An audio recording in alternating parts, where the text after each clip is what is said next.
warahmatullahi wabarakatuh. Perkenalkan, nama saya Filzah Alwaziati. Saya kelas 6. Saya bersekolah di SD Negeri 013 Bintan Timur.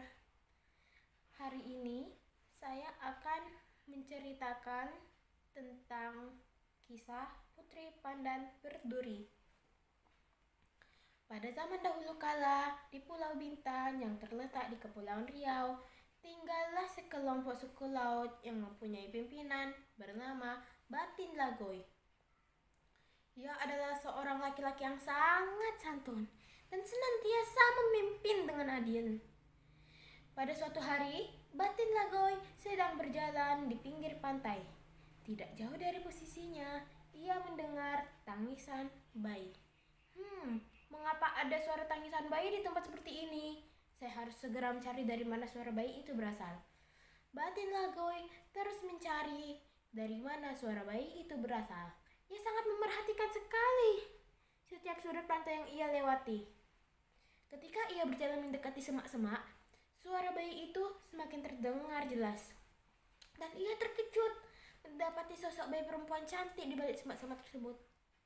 Astaga, siapa gerangan yang meletakkan bayi perempuan di sini? Dengan pelan dan hati-hati, Batin Lagoy mendekati bayi itu dengan pelan dan perasaan ragu. Timbullah keinginannya untuk mengangkat bayi itu sebagai anaknya. Kasihan sekali bayi ini. Akan kurawat dan besarkan ia seperti anakku sendiri. Setelah ia pulang ke kediamannya, ia memberi nama bayi itu Putri Pandan Berduri. Batin Lagoy membesarkan bayi itu dengan baik. Tak terasa waktu berjalan begitu cepat. Kini Putri Pandan Berduri telah tumbuh menjadi gadis yang cantik jelita. Bukan hanya parasnya yang cantik, tetapi juga ia memiliki sifat yang sangat anggun dan santun, layaknya seorang putri. Banyak sekali masyarakat suku laut yang mencintainya, tapi tidak berani untuk meminangnya, karena Batin Lagoy menginginkan anaknya dinikahi oleh keturunan Bakat, sebutan keturunan bangsawan dengan bahasa Melayu Riau. Di daerah yang berbeda, di Pulau Galang, terdapat dua pemuda keturunan Megat bernama Julelang dan Jenang Perkasa. Awalnya, kakak beradik itu hidup rukun, namun kerukunan mereka seketika sirna ketika sang ayah mengatakan bahwa sebagai kakak tertua, Julelang harus menggantikan posisi ayahnya sebagai pemimpin di Pulau Galang. Sikap Julelang berubah menjadi sombong dan angkuh. Ia juga pernah mengancam Jenang Perkasa. "Hei Jenang yang bodoh, suatu hari nanti aku akan menjadi pemimpin di pulau ini, dan kau harus mematuhi semua perintahku. Kalau tidak, kamu akan kuusir dari kampung ini." Hahaha. Jenang Perkasa sangat kecewa terhadap sikap kakaknya. Akhirnya ia memutuskan untuk meninggalkan Pulau Galang. Berhari-hari ia berlayar tanpa tujuan. Akhirnya ia sampai ke Pulau Bintan. Di Pulau Bintan, ia tidak pernah mengaku sebagai anak pemimpin Pulau Galang. Jenang Perkasa sehari-harinya bekerja sebagai pedagang seperti orang kebanyakan. Ia sangat bisa beradaptasi dengan lingkungan sekitar karena sifatnya yang halus dan budi pekertinya yang baik. Kini, Jenang Perkasa menjadi bahan pembicaraan di seluruh pulau. Cerita mengenai Jenang Perkasa ini telah sampai ke telinga Batin Lagoy. "Pengawal, tolong sampaikan kepada Jenang Perkasa supaya ikut acara makan malam di istana dengan seluruh tokoh terkemuka di Pulau Bintan." "Baiklah yang mulia." Sejak Jenang Perkasa datang ke acara tersebut, Batin Lagoy terus memerhatikan gerak-gerik Jenang Perkasa.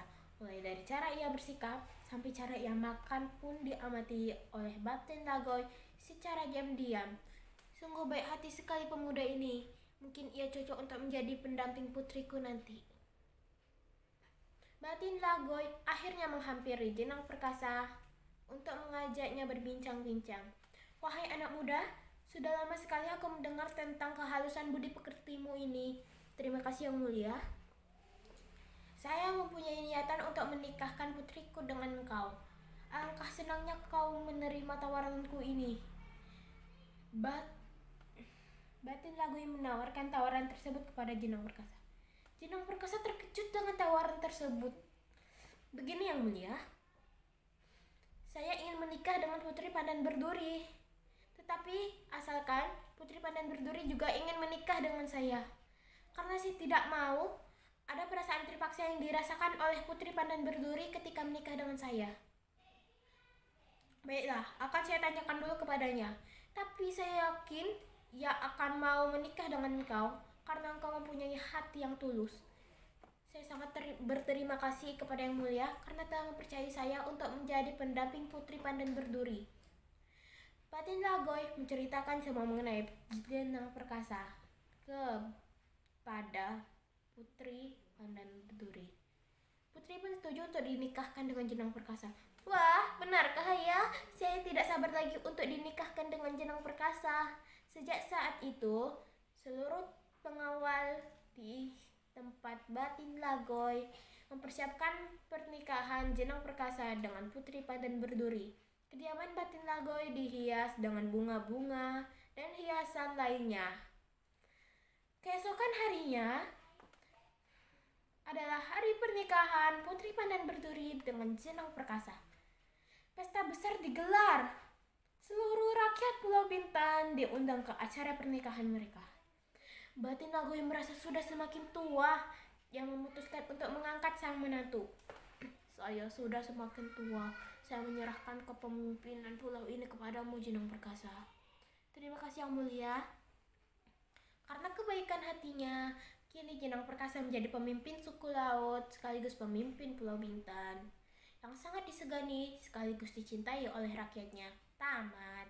Pesan moralnya adalah berbuat baiklah kepada siapapun. Niscaya kita akan mendapat balasan yang lebih baik. Segitu dulu cerita dari saya. Mohon maaf kalau ada kesalahan atau ketidaksesuaian naskah. Saya ucapkan terima kasih dan wassalamualaikum warahmatullahi wabarakatuh.